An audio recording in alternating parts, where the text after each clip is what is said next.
Hi friends, ఎలా ఉన్నారు? బాగున్నారని అయితే బాగున్నానండి. Welcome to my channel. ఈరోజైతే మా అమ్మాయి ఈవినింగ్ స్కూల్ నుండి వచ్చి అమ్మాయి ఏదో ఒకటి చేయండి అనమాట. ఇంకా సమోసాలు అడుగుతుంది బయట. అసలే హెల్త్ బాగాలేదు, వద్దమ్మా అని చెప్పాను, విన్నదనమాట. అయితే మా అమ్మాయి కోసం ఈరోజు సమోసాలు చేశాను. షేపులు చూసి అయితే ఏమీ అనుకోవద్దు, కాకపోతే టేస్ట్ అయితే చాలా బాగున్నాయి. ఇగోండి సమోసాలు అనమాట. ఏబిసిడి సమోసాలు అని పేరు పెట్టాను దీనికి. ఏబిసిడి సమోసాలు ఎలా చేశాను ఏంటనేది ఈ వీడియోలో చూసేయండి. ముందుగా అయితే 1 కప్పు బఠానీ, ఆలు, క్యారెట్ ఉంటే మనకు సరిపోతుంది. పిల్లలు హెల్దీగా తినాలనుకుంటాం కదా, అందుకనే క్యారెట్లు ఆలుతో అయితే చేస్తున్నాను. ముందుగా అయితే ఇవన్నీ పీల్ తీసేసుకొని చిన్న చిన్న ముక్కలు కట్ చేసుకోవాలి.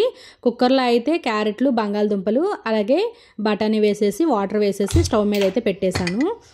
2 విజిల్స్ వస్తే సరిపోతుంది. కుక్కర్ చల్లారేలోగా ఇప్పుడైతే సమోసాలకి పిండి కలుపుకోవాలి కదా. నేను 1 కప్పు గోధుమ పిండి, 1 కప్పు జొన్న పిండి అనమాట. 2 ఈక్వల్గానే తీసుకున్నాను. అలాగే కొంచెం సాల్ట్ వేసేసి కొద్దిగా వాటర్ వేసుకొని చపాతీ ముద్దలా కలుపుకోవాలి. మా అమ్మాయి చాలా రోజుల నుండి సమోసాలు కొని పెట్టమని అడుగుతుంది. సమోసాల షాప్ దగ్గర అక్కడ ఆయిల్ చూసి చాలా భయం వేసిందండి. ఎందుకంటే అంత నల్లగా ఉందనమాట ఆయిల్.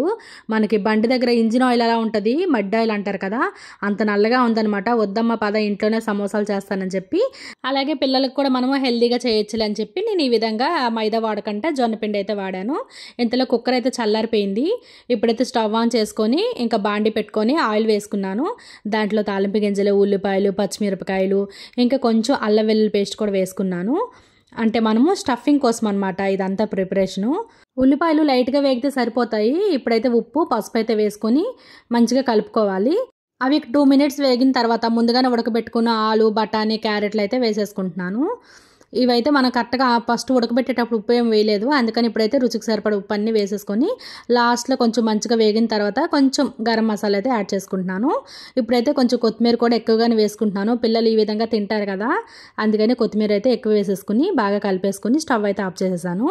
ఇప్పుడు ముందుగానే మనం పిండి కలిపి పెట్టుకున్నాం కదా, దానికైతే ఫ్లోర్ మీద పిండి చల్లేసుకొని చపాతీలాగా ఒత్తుకోవాలన్నమాట. చపాతీలాగా ఒత్తుకున్న తర్వాత ఇప్పుడైతే నైఫ్తోని కట్ చేసుకోవాలి. చపాతీ మధ్యలోకి సెంటర్లోకి అనమాట కట్ చేసేసుకున్నాను. ఇప్పుడైతే ముందుగానే మనము కూర అనేది ప్రిపేర్ చేసుకున్నాం కదా, ఈ కూర వేసుకొని మనమైతే ఏ షేప్లో కావాలంటే ఆ షేప్లో అయితే మనము ఇలా ఫోల్డింగ్ చేసుకోవచ్చు. ఇగోండి నేనైతే ఇలా సమోసా షేప్లో అయితే చేశానండి. షేపులు సరిగ్గా రాలేదు, ఏమీ అనుకోవద్దు. ఇంకా మనము సమోసాల్లో చేయాలంటే కొంచెం ప్రాసెస్ ఉంటుంది అనమాట. ఇప్పుడైతే నేను ముందుగానే డీప్ ఫ్రైకి సరిపడా ఆయిల్ అయితే స్టవ్ మీద వేడి చేసేసుకుని ఇప్పుడైతే సమోసాలు అయితే వేసేసానండి. ఇంకా అటు ఇటు మంచిగా బ్రౌన్ కలర్ వచ్చేలాగా వేయించుకోవాలి. ఏబిసిడీలు అనే పేరు ఎలా పెట్టానంటే, ఏ అంటే ఆలు, బి అంటే బఠానీ, సి అంటే క్యారెట్ అనమాట. ఆ విధంగా ఏబిసిడి సమోసా అని పెట్టానండి. ఎలా అనిపించింది ఏంటనేది ప్లీజ్ కామెంట్ అయితే చేయండి. సమోసాలు అయితే రెడీ అయిపోయినాయి. ఇప్పుడు టేస్ట్ చూసి ఎలా ఉన్నాయి ఏంటంటే మా పిల్లలు ఇద్దరు టేస్ట్ చూసి చెప్తున్నారు. తినండి అమ్మ ఒకసారి ఎలా ఉందో. చాలా ఈజీ ప్రాసెస్ అండి ఏబిసిడి సమోసాలు. మీరు కూడా ఒకసారి ట్రై చేయండి. చాలా బాగుందమ్మా. బాగుందా? ఇది లోపల కూడా చక్కగా ఉడికిపోయింది కదా. పిల్లలు అయితే చాలా ఇష్టంగా తిన్నారండి. ఏబిసిడి సమోసాలు అయితే చాలా బాగున్నాయి అంటున్నారు. ఇప్పుడైతే నేనైతే టేస్ట్ చేస్తున్నాను. మనం జొన్నపిండి వేసాం కదా, ఆ ఫ్లేవర్ అస్సలు తెలియడం లేదనమాట. చాలా బాగుంది. పిల్లలకి హెల్త్కి కూడా చాలా మంచిది. మైదా కంటే ఈ జొన్నపిండి తినడం వల్ల చాలా మంచిది. టేస్ట్ అయితే చాలా బాగుందండి ఏబిసిడి సమోసాలు. మీరు కూడా ఒకసారి ట్రై చేసి మీ పిల్లలకైతే చేసి పెట్టండి. నిజంగా చాలా ఇష్టంగా తింటారు. ఎలా వచ్చాయి ఏంటనేది ప్లీజ్ కామెంట్ అయితే చేయండి. వీడియో నచ్చితే ఒక లైక్ చేసి సబ్స్క్రైబ్ చేసుకోండి. Thank you for watching. Bye bye.